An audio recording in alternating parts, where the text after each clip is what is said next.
Hello friends, जय माता दी। कैसे हैं आप सब दोस्तों। बहुत साल भर जिस एकादशी का वेट रहता है वो एकादशी फाइनली आ गई है और अब आ रही है निर्जला एकादशी, जिसमें 24 एकादशियों का फल एक साथ मनुष्य को प्राप्त होता है।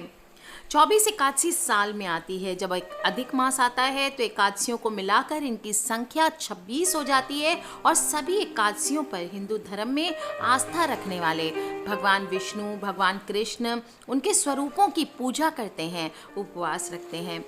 मान्यता ऐसी आती है कि इस दिन व्रत रखने, पूजा करने, दान करने से, स्नान करने से व्रती के जीवन में सुख समृद्धि का भोग करते हुए अंत समय में मनुष्य मोक्ष को प्राप्त करता है। लेकिन इन सभी एकादशियों में से एक ऐसी एकादशी भी है जिसमें व्रत रख करके साल भर की एकादशियों जितना पुण्य आप कमा सकते हैं। अगर आपने साल भर की एकादशियां मिस की है तो एक ये एकादशी है जिसको करके आप सभी एकादशियों का फल प्राप्त कर सकते हैं। वो है जेठ माह के शुक्ल पक्ष की एकादशी। इसे निर्जला एकादशी हम कहते हैं। आपको मैं बताऊंगी दोस्तों कि ये अन्य एकादशियों से श्रेष्ठ क्यों है। पौराणिक कथाओं के अनुसार महाभारत के संदर्भ में निर्जला एकादशी की कथा मिलती है। जी हाँ दोस्तों, बहुत पुरानी कथा है। ऐसा हुआ कि सभी पांडवों को धर्म, अर्थ, काम और मोक्ष की प्राप्ति के लिए महर्षि वेद व्यास जी ने एकादशी व्रत का संकल्प करवाया। अब माता कुंती और द्रौपदी सहित सभी कोई एकादशी का व्रत रखते, लेकिन भीम, जो कि गदा चलाने और खाना खाने के मामले में काफी प्रसिद्ध थे, कहने का मतलब था कि भीम बहुत ही विशालकाय और ताकतवर तो थे, लेकिन उनको भूख बहुत लगती थी। उनकी भूख बर्दाश्त के बाहर होती थी, इसलिए उनके लिए महीने में 2 दिन उपवास करना बहुत कठिन होता था। जब पूरे परिवार का उन पर व्रत के लिए दबाव पड़ने लगा तो वे इसकी उपाय ढूंढने लगे और उन्हें भूखा भी न रहना पड़े और उपवास का पुण्य भी मिल जाए।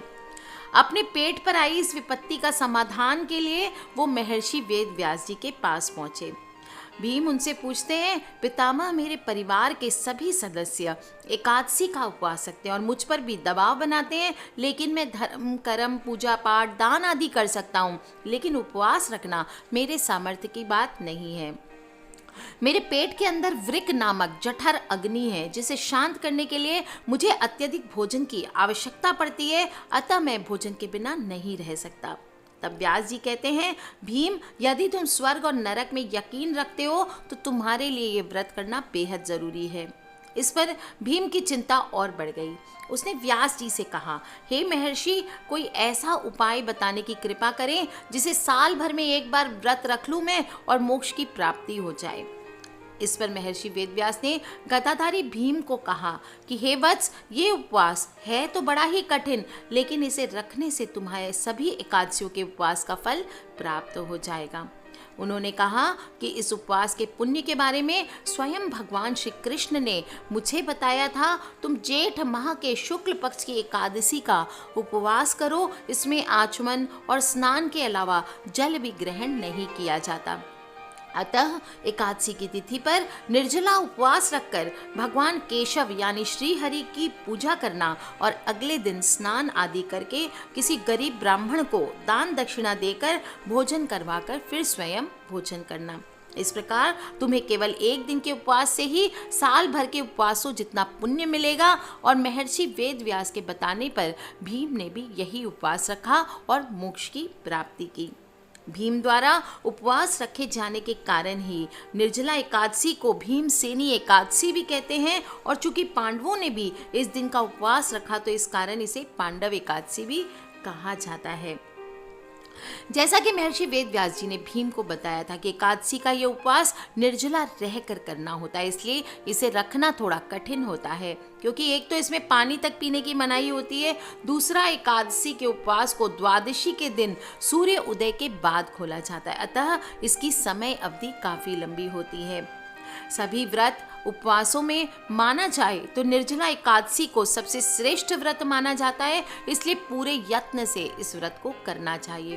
व्रत करने से पहले भगवान से संकल्प करें, प्रार्थना करें कि हे प्रभु, आपकी दया दृष्टि मुझ पर बनी रहे, मेरे समस्त पाप नष्ट हो जाएं। निर्जला एकादशी के दिन भगवान विष्णु की पूजा करें और एकादशी के सूर्य उदय से लेकर के द्वादशी के सूर्य उदय तक अन्न और जल का त्याग करें। अन्न हो, वस्त्र हो, जूते हो, छाते हो, ये सभी चीज़ें क्षमता अनुसार आपको दान करनी चाहिए। जल से भरे हुए घड़े को भी वस्त्र से ढककर उसका दान किया जाता है। पंखा, जल से भरे हुए घड़े, जल की छबीलियाँ लगा करके इन सभी चीज़ों का दान करना बहुत ही फायदेमंद माना जाता है। ब्राह्मण हो, गरीब हो, ज़रूरतमंद को मिठाई, दक्षिणा आदि देनी चाहिए। इस दिन ओम नमो भगवते वासुदेवाय ये की मंत्र होता है, इसका पूरे दिन मन ही मन आपको उच्चारण करना चाहिए। साथ ही साथ निर्जला एकादशी की व्रत की कथा पढ़नी या सुननी चाहिए। मैंने सुनाई, आप ये भी सुन सकते हैं। और द्वादशी के सूर्य उदय के बाद विधि पूर्वक किसी गरीब को, ब्राह्मण को भोजन करवा करके उसके बाद अन्न और जल का आपको ग्रहण करना चाहिए। व्रती को कुछ बातें हैं जो ध्यान रखनी चाहिए, क्या करना चाहिए, क्या नहीं करना चाहिए, वो मैं बता देती हूँ। निर्जला व्रत में पहले जान लेते हैं क्या चीज़ें आपको ध्यान से करना चाहिए।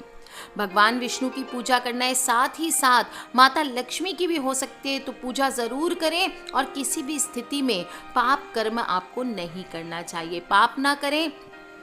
माता पिता, गुरु, देवी देवता सभी के चरणों का चरण स्पर्श करें। इस दिन आपको विष्णु सहस्त्रनाम का पाठ करना चाहिए। राम रक्षा स्तोत्र का पाठ करें। रामचरितमानस के अरण्य कांड का आपको पाठ करना चाहिए। इस दिन धार्मिक पुस्तकें दान में देने का भी बहुत बहुत महत्व आता है, तो आप गीता जी का भी दान कर सकते हैं।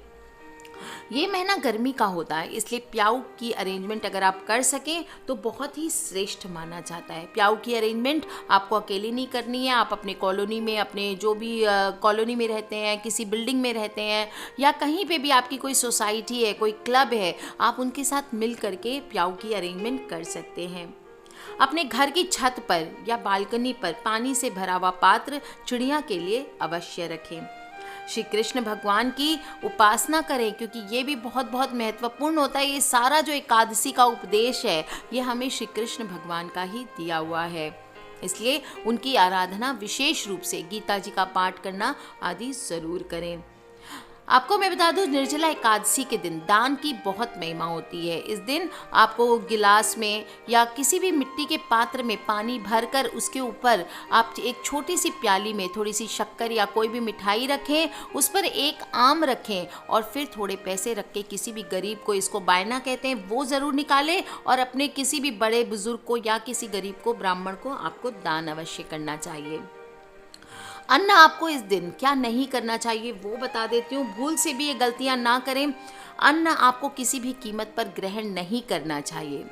निर्जला एकादशी है, साल की सबसे बड़ी एकादशी है। बाकी में मैं कहती हूँ आप एक टाइम भोजन कर सकते हैं, लेकिन इसमें मैं क्लियरली बता रही हूँ कि आपको अन्न का ग्रहण इस दिन नहीं करना चाहिए। सिर्फ चावल और जौ का नहीं, आपको गेहूँ इत्यादि का भी इस दिन भक्षण नहीं करना चाहिए।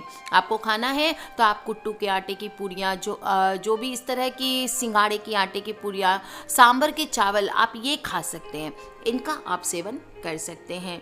किसी की भी बुराई, निंदा, चुगली, किसी के बारे में बातें बनाना, किसी के बारे में गलत अनशन बोलना, ये सब चीज़ें आपको इस दिन नहीं करना चाहिए, क्योंकि व्रत सिर्फ हमारे भोजन का नहीं होता, हमारे आचार और विचार का भी व्रत होता है। इस दिन गलती से भी माता पिता, गुरु, बुजुर्ग जो भी हैं, इनका आपको अपमान किसी भी अवस्था में नहीं करना चाहिए। घर में चावल और जौ आपको नहीं पकाने चाहिए और घर में बिल्कुल साफ़ सुथरा, चाहे तो आप एक दिन पहले सफाई कर लें, घर को बिल्कुल साफ़ सुथरा आपको रखना चाहिए। कुछ लोगों की आदत होती है कि व्रत कर लिया तो दिन में सो गए, चलो टाइम कट जाएगा, ऐसा आपको नहीं करना चाहिए। व्रत किया है तो आपको दिन भर भजन कीर्तन, ओम नमो भगवते वासुदेवाय, इसका व्रत करना चाहिए। भगवान के सामने बैठ करके ध्यान पूजन आदि करें। दिन में आपको नहीं सोना चाहिए, रात को चाहे तो आप जल्दी सो सकते हैं। इस प्रकार से अगर आप सच्चे दिल से आप पूजन करते हैं तो आपकी सभी मनोकामनाएं ज़रूर पूर्ण होती है। जो भी स्टूडेंट्स हैं, शिक्षा के क्षेत्र में सफलता पाने चाहते हैं, उन्हें भगवान विष्णु की पूजा के साथ साथ इस दिन देवगुरु बृहस्पति के बीज मंत्र का भी जप करना चाहिए और व्यवसाय में सफलता के लिए आपको श्री सूक्त का पाठ करना चाहिए। जो भी वृश्चिक राशि, धनु राशि और मकर राशि के जातक हैं, उन्होंने शनि की 7.5 से फिलहाल वो प्रभावित चल रहे हैं, उन्हें श्री सुंदर कांड का पाठ इस दिन जरूर करना चाहिए। कन्या राशि पे शनि की ढैया का जबरदस्त प्रभाव है और इन लोगों को रोगों से मुक्ति के लिए हनुमान बाहुक का पाठ करना चाहिए। आपको मैं बता दूं, 2018 में निर्जला एकादशी 23 जून को आ रही है। एकादशी तिथि शुरू हो जाएगी आपकी 23 जून को। पारण का समय रहेगा 24 जून को दोपहर को 1:46 से शाम को 4:32 तक। एकादशी तिथि आपकी प्रारंभ हो रही है 23 जून को 3:19 पर और समाप्त होगी 3:52 पर 24 जून को। इस तरह से आपको द्वादशी के सूर्योदय के बाद विधि पूर्वक किसी गरीब को भोजन करवा करके उसके बाद आपको अन्न जल ग्रहण करना चाहिए। भगवान से अपनी मनोकामना बोलते हुए अपने व्रत को संपूर्ण करना चाहिए।